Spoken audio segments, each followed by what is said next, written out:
Hello बच्चों, चलिए आज हम लोग कर रहे हैं क्लास 10th में ही एक और महत्वपूर्ण वीडियो सामाजिक विज्ञान के अंतर्गत। सामाजिक विज्ञान में संजीव डैश वर्ग का आपके पास में मॉडल पेपर फर्स्ट से लेकर के 9 तक के पूरे एमसीक्यू फिलअप्स और एक एक नंबर के क्वेश्चंस रहेंगे इस वीडियो में आपके पास में विद पीडीएफ। बहुत ध्यान से देखिएगा वीडियो, क्योंकि इसी वीडियो में मैं आपको कोड बताऊंगी, जो कोड सबमिट करके आप अपना ये पीडीएफ है वो डाउनलोड कर सकते हैं। चलिए हम लोग सबसे पहला जो मॉडल पेपर है आपके पास में, देखिए उसके क्वेश्चंस कर रहे हैं आपके पास में। एमसीक्यूज 1929 का कांग्रेस अधिवेशन निम्न में से कहाँ हुआ था। 1929 का कांग्रेस अधिवेशन निम्न में से कहाँ हुआ था, तो इसका आंसर है आपके पास में बच्चों लाहौर में। ये आपके पास में हुआ लाहौर। जर्मन बलूत किसका प्रतीक है? जर्मन बलूत प्रतीक है बहादुरी का। द आंसर हुआ ब्रेटन वुड्स सम्मेलन में किस संस्था की स्थापना की गई थी, तो ये थी आपके पास में अंतर्राष्ट्रीय मुद्रा कोष की। फिर आपके पास में लौह अयस्क किस प्रकार का संसाधन है? लौह अयस्क किस प्रकार का संसाधन है? चौथा नंबर क्वेश्चन ये है नवीनीकरण योग्य। ठीक है। फिर आप इनमें से किस राज्य में मरुस्थलीय मृदा मुख्य रूप से पाई जाती है? राजस्थान में मरुस्थलीय मृदा मुख्य रूप से पाई जाती है। प्रोजेक्ट टाइगर की शुरुआत कब हुई थी? प्रोजेक्ट टाइगर की शुरुआत हुई थी आपके 1973 में। श्रीलंका स्वतंत्र राष्ट्र कब बना था? ये बना था आपके 1948 में। फिर हम चलते हैं आगे। केंद्र एवं राज्य के मध्य विधायी अधिकारों को कितने हिस्सों में बांटा गया है? 8th number question. 4 हिस्सों में बांटा गया है इसको। आप कितने अधिकारों में बांटा गया है? ये है आपके पास में तीन अधिकारों में। ठीक है। केंद्र एवं राज्य के मध्य विधायी अधिकारों को कितने हिस्सों में? 3 अधिकारों में बांटा गया है। फिर आता है आपके पास में 9 नंबर क्वेश्चन। जब हम लैंगिक विभाजन की बात करते हैं तो हमारा अभिप्राय क्या होता है? तो तब हमारा अभिप्राय होता है आपके पास में 9 नंबर पर समाज द्वारा स्त्री और पुरुष को दी गई असमान भूमिकाओं के बारे में। ठीक है। मध्य आय वर्ग वाला देश है। मध्य आय वर्ग वाला देश है कौन है? आपके पास में भारत मध्य आय वर्ग वाला देश है। औद्योगिक क्षेत्र कहा जाता है, किसको कहा जाता है? द्वितीय क्षेत्र को आप औद्योगिक वर्ग क्षेत्र, मतलब औद्योगिक जो क्षेत्र आता है वो द्वितीय क्षेत्र में अंतर्गत आता है। फिर विभिन्न देशों के बीच परस्पर संबंध और तीव्र एकीकरण की प्रक्रिया क्या होती है? ये होती है आपके पास में वैश्वीकरण। क्या कहलाती है? विभिन्न देशों के बीच परस्पर संबंध और तीव्र एकीकरण की प्रक्रिया क्या कहलाती है? वैश्वीकरण कहलाती है। आगे देखिए, अफ्रीका में नामक बीमारी सबसे पहले 1880 के दशक के आखिरी सालों में दिखाई दी थी। कौन सी थी? रिंडरपेस्ट में। भारत के कुल 24.56% भौगोलिक क्षेत्र पर वन स्थित है। फिर अन्य जाति समूहों से भेदभाव और उन्हें अपने से अलग मानने की धारणा वर्ण व्यवस्था पर आधारित है। मानव विकास रिपोर्ट देशों की तुलना शैक्षिक स्तर, स्वास्थ्य स्थिति और के आधार पर प्रति व्यक्ति आय के आधार पर करती है। किसी देश के भीतर किसी विशेष वर्ग में उत्पादित सभी अंतिम वस्तुओं और सेवाओं का मूल्य क्या कहलाता है? तो यहाँ पर है सकल घरेलू उत्पाद। इस फिलअप में आएगा आपके पास में सकल घरेलू उत्पाद। बहुराष्ट्रीय कंपनियों द्वारा किए गए निवेश को विदेशी निवेश कहते हैं। आपके पास में देखिए अति लघुतरात्मक में पहला क्वेश्चन, गिरमिटिया शब्द से आप क्या समझते हैं? तो औपनिवेशिक शासन के दौरान, यानी कि अंग्रेजों का जब भारत पर शासन था, उस समय बहुत सारे लोगों को काम करने के लिए फिजी, गुयाना, वेस्ट इंडीज आदि स्थानों पर ले जाया करता था। विदेशों में ले जाया जाता था तो उन्हें कहते थे गिरमिटिया। वीटो निषेधाधिकार किसे कहते हैं? वीटो इसको कहते हैं पावर निषेधाधिकार की, यानी कि मना करने की पावर है, जो है संयुक्त राष्ट्र संघ में सुरक्षा परिषद के सदस्यों को, स्थायी सदस्यों को, जो केवल 5 है, उनको ये वीटो पावर मिली है। देखिए आप इसको लिखेंगे, वीटो निषेधाधिकार वह अधिकार है जिसके सहारे एक सदस्य की भी असहमति किसी भी प्रस्ताव को खारिज करने का आधार बन जाती है। वो जो सदस्य हैं वो है सुरक्षा परिषद के। अंतर्राष्ट्रीय स्तर पर कोई भी अगर अहम फैसला हो और अगर एक भी सदस्य उस प्रस्ताव के लिए मना कर देता है तो वो प्रस्ताव पारित नहीं होता। यह कथन किसका है? जब फ्रांस छींकता है तो बाकी यूरोप को सर्दी जुकाम हो जाता है। मैटरनिक का। बाढ़ नियंत्रण हेतु कोई एक उपाय सुझाइए। बांध बनाकर बाढ़ों को रोका जा सकता है। भारत के उत्तर पूर्वी राज्यों में कर्तन दहन कृषि को क्या कहा जाता है? भारत के उत्तर पूर्वी राज्यों में कर्तन दहन कृषि को झूम कहा जाता है। किसी एक रेशे वाली फसल का नाम? जूट। बेल्जियम ने 1970 से 1993 के बीच कुल कितने संविधान संशोधन किए? 4 संशोधन किए। सत्ता के विकेंद्रीकरण से क्या आशय है? जब केंद्र तथा राज्य सरकारों से उनकी कुछ शक्तियां लेकर स्थानीय सरकार में बांट दी जाए तो इसे सत्ता का विकेंद्रीकरण कहा जाता है। कार्लोस स्मिथ और नॉर्मन तीनों में एक क्या समानता थी? ये तीनों ही नस्ल आधारित भेदभाव के खिलाफ थे। ये तीनों ही नस्ल आधारित भेदभाव के खिलाफ थे। नवीनीकरणीय संसाधन तथा गैर नवीनीकरणीय संसाधन का एक उदाहरण देखें। नवीनीकरण संसाधन है सौर ऊर्जा और गैर नवीनीकरण संसाधन है खनिज। ठीक है। अतिरिक्त रोजगार के सृजन का कोई एक उपाय है, तो अतिरिक्त रोजगार के सृजन हेतु लघु एवं कुटीर उद्योगों का विकास किया जाना चाहिए। ये देखिए, वैश्वीकरण की प्रक्रिया को उत्प्रेरित करने वाला मुख्य कारक है आपके पास में सबसे महत्वपूर्ण कारक है परिवहन प्रौद्योगिकी की तीव्र उन्नति, यानी कि परिवहन को ज़्यादा से ज़्यादा उन्नत किया जाए, उसको ज़्यादा से ज़्यादा विकसित किया जाए, तब आप वैश्वीकरण की प्रक्रिया को और भी अधिक तेजी से उन्नत कर सकते हैं। ठीक है। अब हम चलते हैं सेकंड में। सेकंड का जो है आपके पास में देखिए, सेकंड जो मॉडल पेपर है इसके आंसर्स बताती हूँ मैं आपको।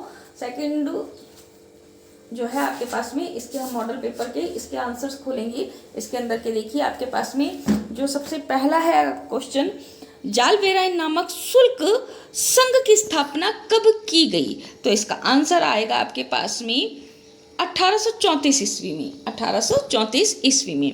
अब है आपके पास में अगला क्वेश्चन, असहयोग खिलाफत आंदोलन कब शुरू हुआ? तो ये हुआ है आपके जनवरी 1921 में। फिर है ब्रेट्स वुडन व्यवस्था पर सहमति बनी थी। कब बनी थी?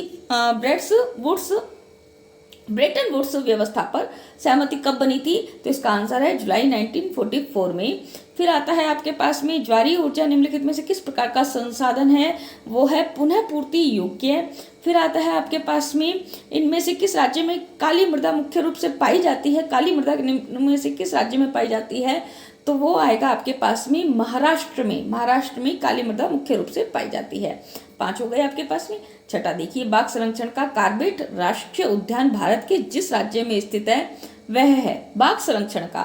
ठीक है। तो ये है आपके पास में उत्तराखंड में। ओके। श्रीलंका में सबसे प्रमुख सामाजिक समूह है कौन सा है?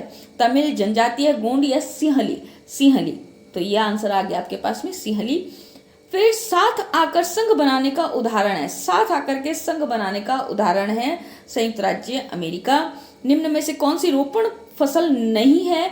रोपण फसल नहीं में आती है आपके पास में गेहूं।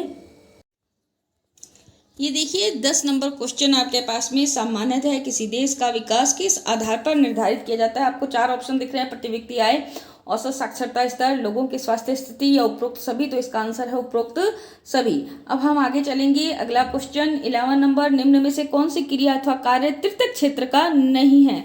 तो ये इसमें देखिए 4 ऑप्शंस, बैंकिंग, कृषि, संचार या परिवहन। तृतीय क्षेत्र का नहीं है बैंकिंग, कृषि, संचार या परिवहन। तो ये इसका आंसर आएगा आपके पास में 11 नंबर का कृषि। कृषि है आपके पास में प्रथम प्राथमिक क्षेत्र का कार्य। ठीक है। तृतीय क्षेत्र का कार्य नहीं है। फोर्ड मोटर्स कंपनी किस देश की बहुराष्ट्रीय कंपनी है? इसका आंसर है अमेरिका। फोर्ड जो कंपनी है वो अमेरिका की है। आगे अपने चलेंगे। आधुनिक काल से पूर्व दुनिया के दूर दूर स्थित भागों के बीच व्यापारिक और सांस्कृतिक संपर्कों का सबसे जीवंत उदाहरण है सिल्क मार्ग। क्या है? सिल्क मार्ग। यहाँ पर मैं लिख रही हूँ, आप अपने कॉपी में नोट भी कर सकते हैं। वैसे पीडीएफ आपको मिल जाएगी। और आज मैं आपके लिए एक और वीडियो डालूंगी कि आपको पीडीएफ किस तरीके से मिलेगी, उसका भी वीडियो आ जाएगा आपके पास में। भारत में विश्व की सारी जैव उपजातियों की संख्या पाई जाती है 8%। 8% पाई जाती है। फ्रांस में को राष्ट्र के नारी रूपक के रूप में चित्रित किया गया है। किसको? मारियान को। फ्रांस में मारियान। ओके, ये लिखेंगे आप, मारियान को राष्ट्र के नारी रूपक के रूप में चित्रित किया जाता है। औसत आय को क्या कहते हैं? औसत आय को प्रति व्यक्ति आय भी कहते हैं। औसत आय को प्रति व्यक्ति आय भी कहते हैं। ओके, यहाँ पर प्रति व्यक्ति आय। फिर आप 5वें क्वेश्चन में क्षेत्र के श्रमिक वस्तुओं का उत्पादन नहीं करते हैं। 5वां, तो यहाँ पर आएगा तृतीय क्षेत्र के श्रमिक वस्तुओं का उत्पादन नहीं करते हैं, वो केवल मैनेजमेंट का काम करते हैं ज़्यादातर। ठीक है। फिर कोई भी इस आशा से किया जाता है, कोई भी यहाँ पर क्या है, कोई भी निवेश इस आशा से किया जाता है कि ये परिसंपत्तियाँ लाभ अर्जित करेंगी, तो यहाँ पर निवेश आ जाएगा। ओके, ठीक है। अब आता है देखिए पितृसत्तात्मक समाज कौन सा होता है? तो पुरुष प्रधान समाज वो पितृसत्तात्मक होता है तथा परिवार का शासन पिता के हाथों में होता है। नगरीकरण किसे कहते हैं? जब ग्रामीण लोग गांवों से किन्हीं कारणों से शहरों की तरफ जाने लगते हैं, यानी कि पलायन करते हैं गांव से शहरों की तरफ, तब इस प्रक्रिया को क्या कहा जाता है? नगरीकरण कहा जाता है। प्रथम विश्व युद्ध कौन से दो गुटों के बीच में लड़ा गया? तो ये लड़ा गया मित्र राष्ट्रों, जो प्रथम विश्व युद्ध था मित्र राष्ट्रों ध्रुवीय शक्तियों के बीच में लड़ा गया था। फिर आता है यूरोप के किस देश में आलू का भीषण अकाल पड़ा? वो पड़ा आपके पास में आयरलैंड में। सरदार सरोवर बांध किस राज्य में है? गुजरात राज्य में। शिशु मृत्यु दर से क्या अभिप्राय है? शिशु मृत्यु दर किसी वर्ष में, एक वर्ष में पैदा हुए 100 जीवित बच्चों में से 1 वर्ष की आयु से पहले मर जाने वाले बच्चों के अनुपात में होती है। यानी कि एक वर्ष में 100 बच्चे पैदा हुए और उसमें 1 साल में कितने बच्चे मर गए, तो वो उसका जो अनुपात निकाला जाता है वो कहलाता है शिशु मृत्यु दर। भारत में बाजरा उत्पादक प्रमुख राज्य कौन सा है? राजस्थान। साझी संस्कृति पर आधारित सामाजिक विभाजन को क्या कहते हैं? वो कहते हैं हम साझी संस्कृति पर आधारित सामाजिक विज्ञान को एथनिक सामाजिक विज्ञान कहते हैं। भारत में राज्य पुनर्गठन आयोग की रिपोर्ट को कब लागू किया गया? ये किया गया 1 नवंबर 1956 को। कब? 1 नवंबर 1956, ठीक है, 1 नवंबर 1956 को राज्य पुनर्गठन आयोग की स्थापना मतलब लागू किया गया, की रिपोर्ट को लागू किया गया। अश्वेत शक्ति आंदोलन कब से कब तक देश में चला? ये चला 1966 से 1975 तक, ठीक है, 1975 तक। फिर है शहरी क्षेत्रों में रोजगार में वृद्धि कैसे की जा सकती है? शहरी क्षेत्रों में रोजगार में वृद्धि हेतु व्यापारिक गतिविधियां एवं सेवा क्षेत्र में वृद्धि की जानी चाहिए। शहरी क्षेत्रों में रोजगार में वृद्धि हेतु व्यापारिक गतिविधियां की जानी चाहिए एवं सेवा क्षेत्र में वृद्धि की जानी चाहिए। अब विदेशी निवेश किसे कहा जाता है? बहुराष्ट्रीय कंपनियों द्वारा किए गए निवेश को विदेशी निवेश कहा जाता है। तो ये हुआ आपके पास में सेकंड नंबर को जो है आपके पास में मॉडल पेपर, उसके आंसर्स हो गए। अब हम चलते हैं थर्ड नंबर मॉडल पेपर के ऊपर कि थर्ड नंबर का मॉडल पेपर है उसके आंसर्स करवाती हूँ मैं आपको। तो थर्ड नंबर मॉडल पेपर चलते हैं हम आपके पास में। ये देखिए ये आता है आपके पास में थर्ड नंबर मॉडल पेपर, इसके हम आंसर्स करेंगे। यूरोप में राष्ट्रवाद की प्रथम अभिव्यक्ति कौन सी घटना में दिखाई दी? यूरोप में राष्ट्रवाद की जो प्रथम अभिव्यक्ति है कौन सी घटना में दिखाई दी? इसका आंसर मैं आपको बताती हूँ, ये है फ्रांसीसी क्रांति के रूप में। महात्मा गांधी की नमक यात्रा कहाँ से शुरू हुई थी? दांडी से।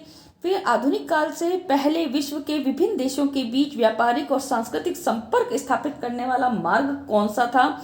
वो था आपके पास में रेशम मार्ग, ये था आपके पास में रेशम मार्ग। फिर पंजाब में भूमि निम्नीकरण का निम्नलिखित में से मुख्य कारण क्या था? ये था आपके पास में अधिक सिंचाई। फिर है आपके पास में निम्नलिखित में से किस प्रांत में सीढ़ीदार यानी कि सोपानी खेती की जाती है? सीढ़ीदार यानी कि सोपानी खेती की जाती है, कौन से प्रांत में वो की जाती है? आपके पास में उत्तराखंड में। इनमें से कौन सा संरक्षण तरीका समुदायों की सीधी भागीदारी नहीं करता है? ये है आपके पास में वन्य जीव पशु विहार। श्रीलंका में सिंहली भाषा को राजभाषा कब घोषित किया गया? ये किया गया 1956 में। निम्न में से कौन सा राज्य साथ रहकर संघ का उदाहरण नहीं है? साथ रहकर संघ का उदाहरण कौन सा राज्य नहीं है? स्विट्जरलैंड। फिर निम्नलिखित में से कौन सी अखाद्य फसल है? कपास, गन्ना, चावल या गेहूं? तो यह आता है आपके पास में कपास अखाद्य फसल है। अखाद्य फसल है कौन सी है? कपास है। गन्ना भी खाई जाती है, चावल भी खाया जाता है, गेहूं भी खाया जाता है, लेकिन कपास को खाया नहीं जाता। अब हम चलते हैं 10 नंबर क्वेश्चन पे। निम्नलिखित पड़ोसी देशों में से मानव विकास के लिहाज से किस देश की स्थिति भारत से बेहतर है? 10 नंबर पर ब आएगा श्रीलंका।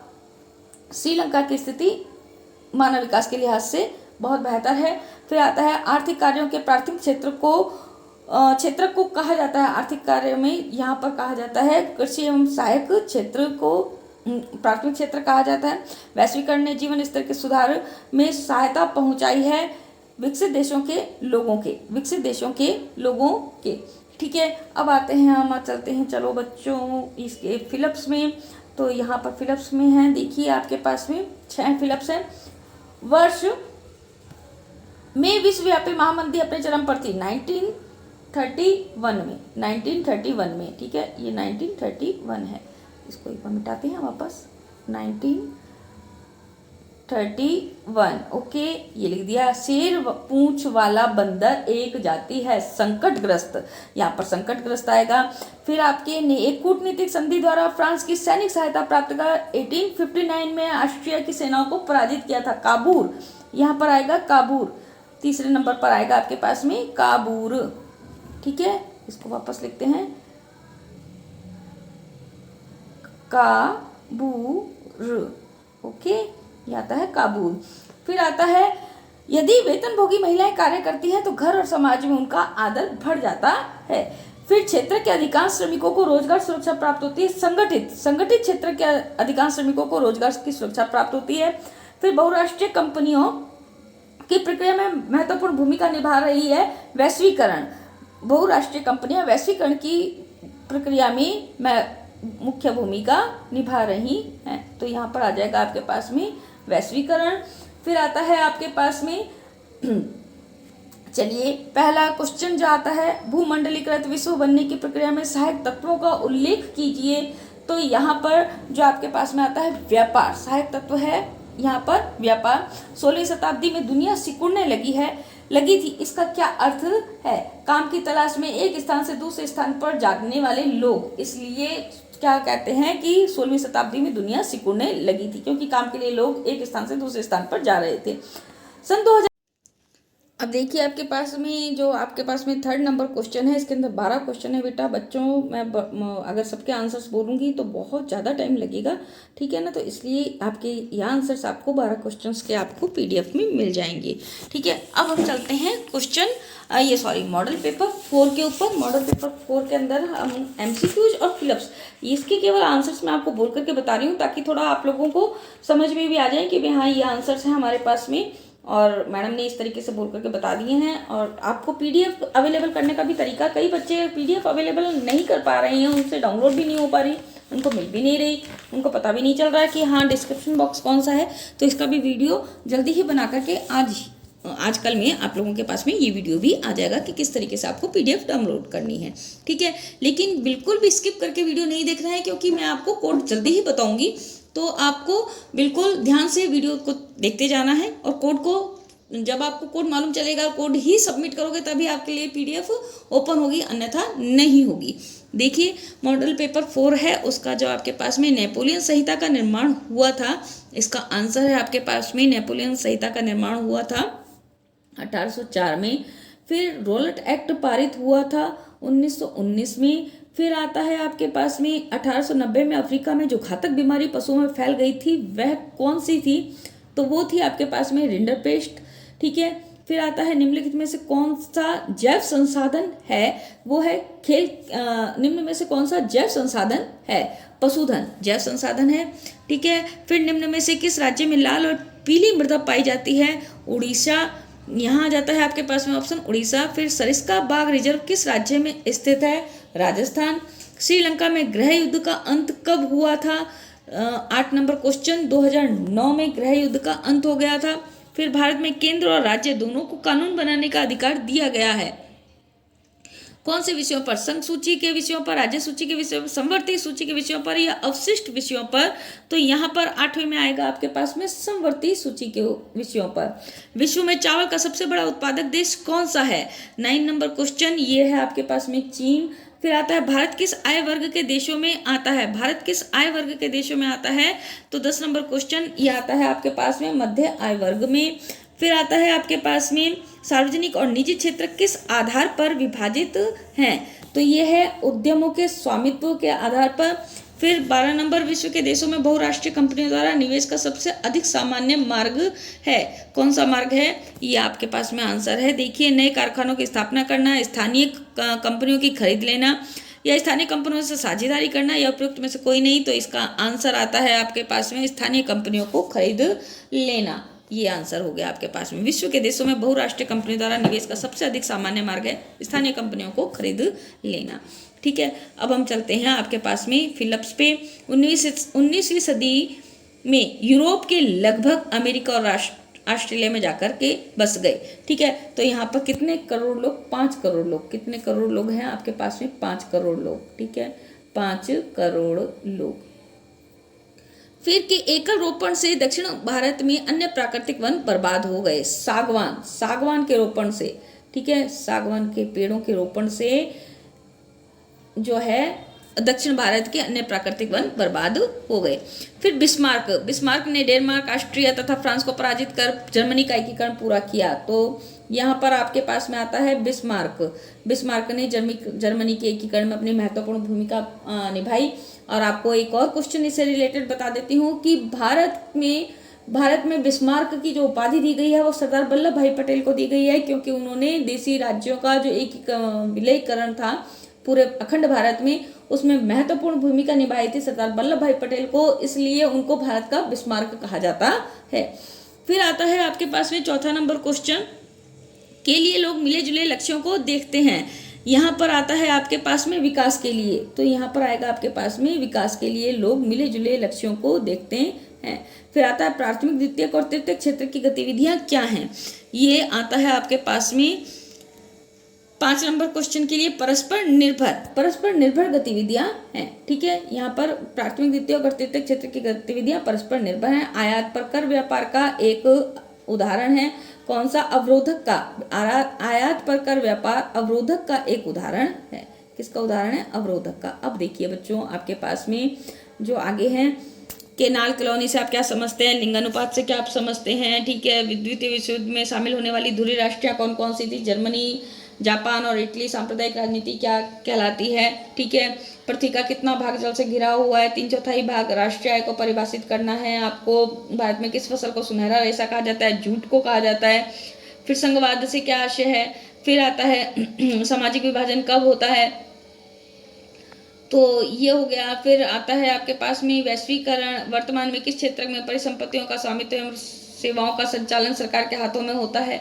ये हो गया सार्वजनिक क्षेत्र में वैश्वीकरण से क्या अभिप्राय है। तो ये पूरे के पूरा आपके पास में बड़े क्वेश्चन आ गए हैं, 12 के 12 क्वेश्चन। तो ये पूरा का पूरा 12 क्वेश्चन। चलिए बच्चों, प्रारंभ करते हैं।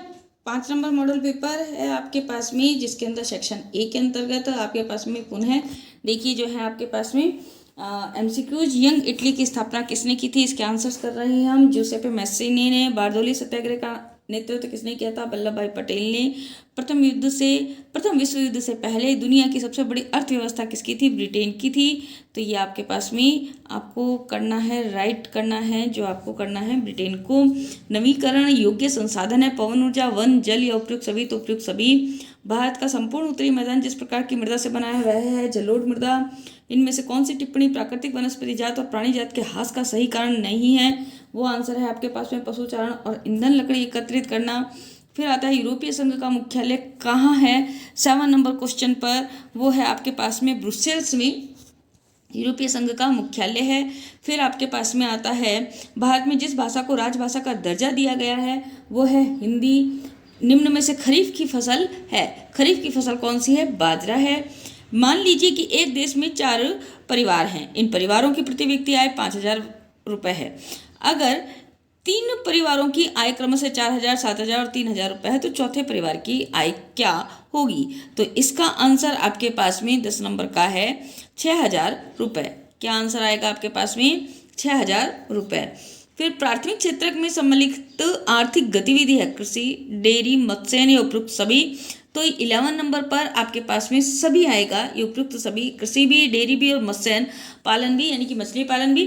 तो यहाँ पर तीनों ही जो हैं वो प्राथमिक क्षेत्र में सम्मिलित हैं। निम्न में से कौन सी भारत की बहुराष्ट्रीय कंपनी है?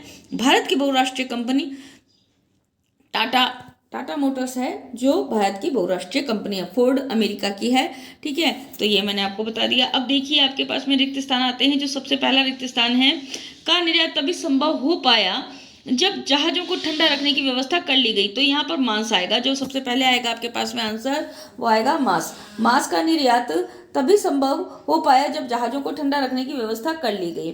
फिर बांधवगढ़ राष्ट्रीय उद्यान राज्य में स्थित है, मध्य प्रदेश में, एमपी में, ये ध्यान रखिएगा, मध्य प्रदेश में स्थित है।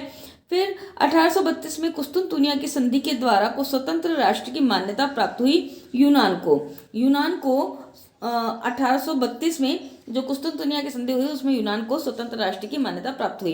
अलग अलग लोगों के विकास के लक्ष्य भिन्न हो सकते हैं। तो यहाँ पर आएगा आपके पास में भिन्न। फिर आएगा आपके पास में अनुपात में श्रमिक असंगठित क्षेत्र में काम कर रहे हैं। तो यह आएगा आपके पास में बड़े, भारत में बड़े अनुपात में श्रमिक असंगठित क्षेत्र में काम कर रहे हैं। फिर भारत में करीब सन 1991 के प्रारंभ से नीतियों में कुछ दूरगामी परिवर्तन किए गए। तो 1991 से कुछ जो नीतियां थी उनमें परिवर्तन किए गए। अब आपके पास में एक एक नंबर के रेशम मार्ग किन किन क्षेत्रों को एक दूसरे से जोड़ते हैं। एशिया के विशाल क्षेत्रों को और एशिया को यूरोप तथा उत्तरी अफ्रीका से जोड़ते थे। फिर पारिवारिक कानूनों का क्या अर्थ है?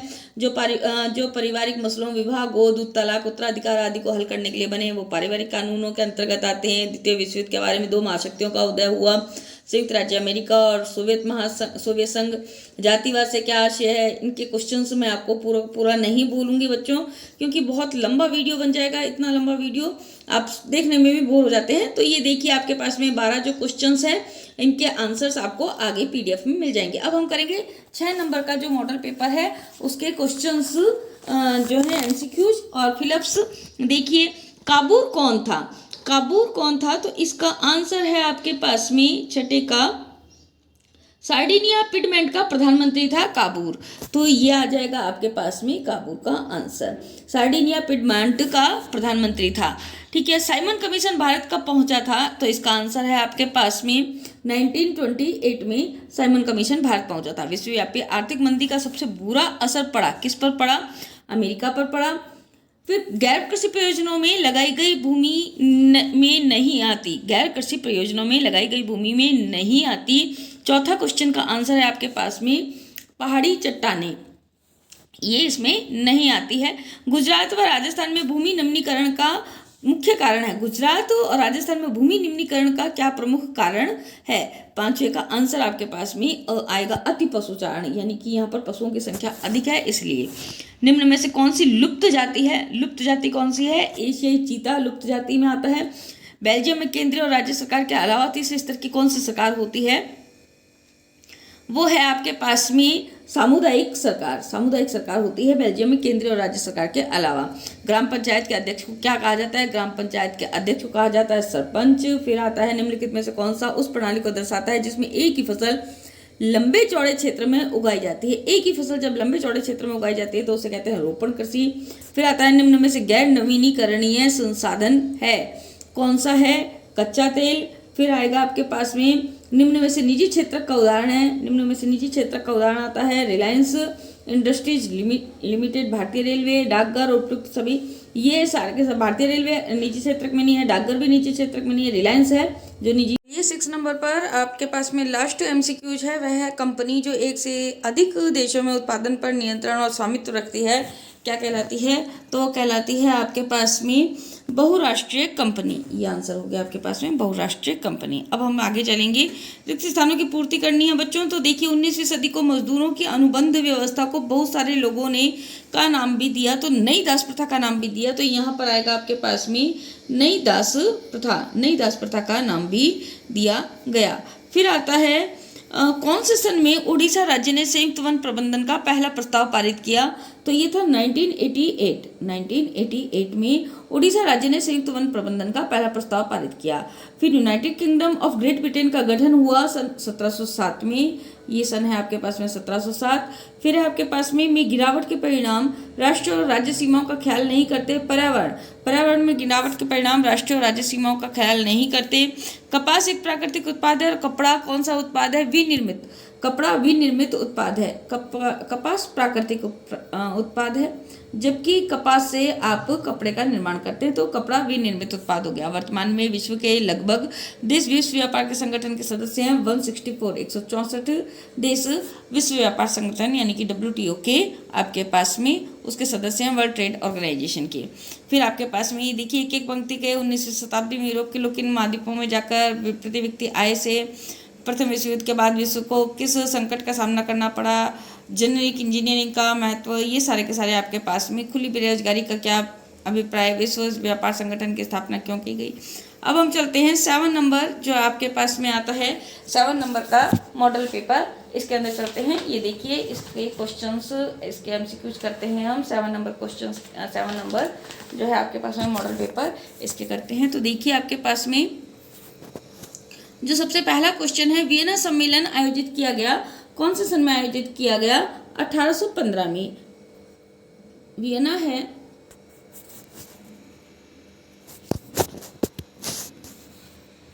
वियना सम्मेलन आयोजित किया गया, कब आयोजित किया गया बच्चों? देखिए ये आयोजित किया गया 1815 में।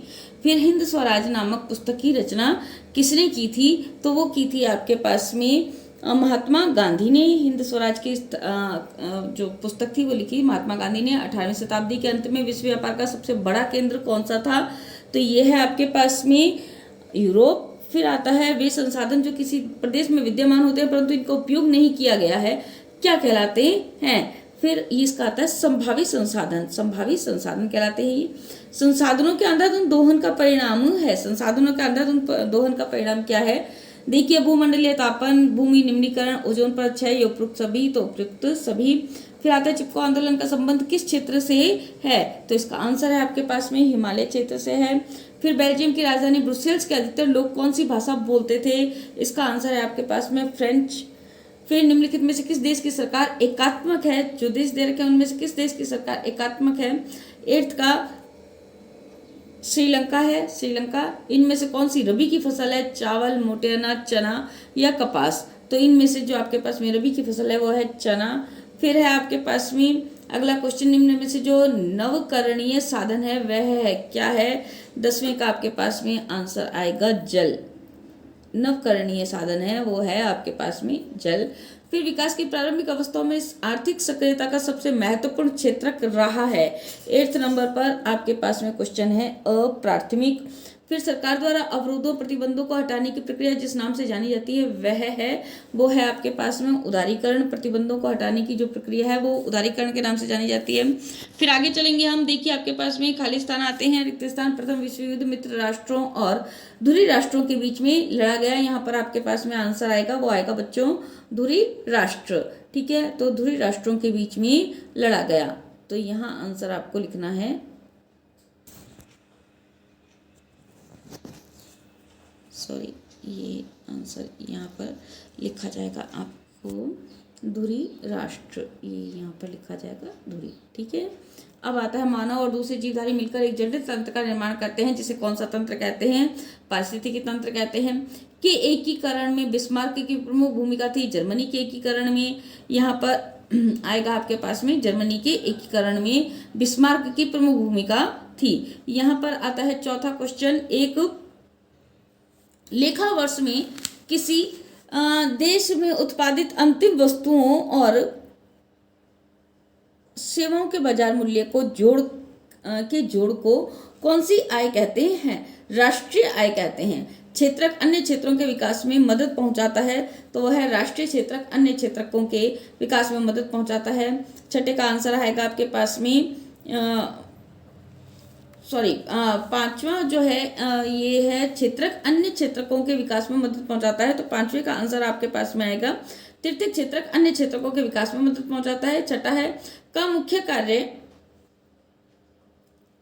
अंतर्राष्ट्रीय व्यापार संबंधी नियमों का निर्धारण करना एवं उनके अनुपालना करवाना है, तो वो आएगा आपके पास में विश्व व्यापार संगठन यानी कि WTO का मुख्य कार्य अंतर्राष्ट्रीय व्यापार संबंधी नियमों का निर्धारण करना एवं उनकी अनुपालना करवाना है। अब आपके पास में देखिए, रेशम मार्ग से क्या अभिप्राय है? वेरी इंपॉर्टेंट क्वेश्चन है ये, बहुत ज़्यादा इंपॉर्टेंट है क्वेश्चन। आर्थिक विकास से क्या अभिप्राय है? ये देखिए, ब्रेटन वुड संस्थान किसे कहा जाता है? लैंगिक असमानता का आधार क्या है? जल दुर्लभता, सामाजिक असमानता का कौन सा रूप प्रत्येक स्थान पर दिखाई देता है? जायद फसलें क्या होती हैं? ये भी बहुत इंपॉर्टेंट क्वेश्चन है। श्रीलंका कहाँ पर स्थित है? एकात्मक शासन व्यवस्था से क्या आशय है? ये भी इंपॉर्टेंट क्वेश्चन है, मैं इंपॉर्टेंट बता देती हूँ। समरूप समाज किसे कहते हैं? चलिए 8 नंबर जो मॉडल पेपर है आपके पास में, उसके अंदर देखते हैं आपके पास में जो MCQs हैं। इसके अंदर सबसे पहला है आपके पास में, जर्मनी में राष्ट्र राज्य के निर्माण की प्रक्रिया का जनक था, यानी कि जर्मनी की एकीकरण की प्रक्रिया का कौन जनक था? वो है आपके पास में ओटो वन बिस्मार्क। ठीक है, ये क्वेश्चन ध्यान रखना, बहुत इंपॉर्टेंट क्वेश्चन है, ये बार बार रिपीट हो रहा है। 13 अप्रैल 1919 को अमृतसर के जलियांवाला बाग में शांतिपूर्ण भीड़ पर गोलियां चलवाने वाला अधिकारी कौन था? तो इसका आंसर है आपके पास में बच्चों जनरल डायर। 1885 में यूरोप के ताकतवर देशों ने किस महाद्वीप को नक्शे पर लकीरें खींचकर आपस में बांट लिया था? तो इसका आंसर है आपके पास में अफ्रीका। फिर आता है आपके पास में रियो डी जेनेरो पृथ्वी सम्मेलन कब हुआ था, पर्यावरण से संबंधित सम्मेलन है। ये हुआ था आपके पास में जून 1992 में।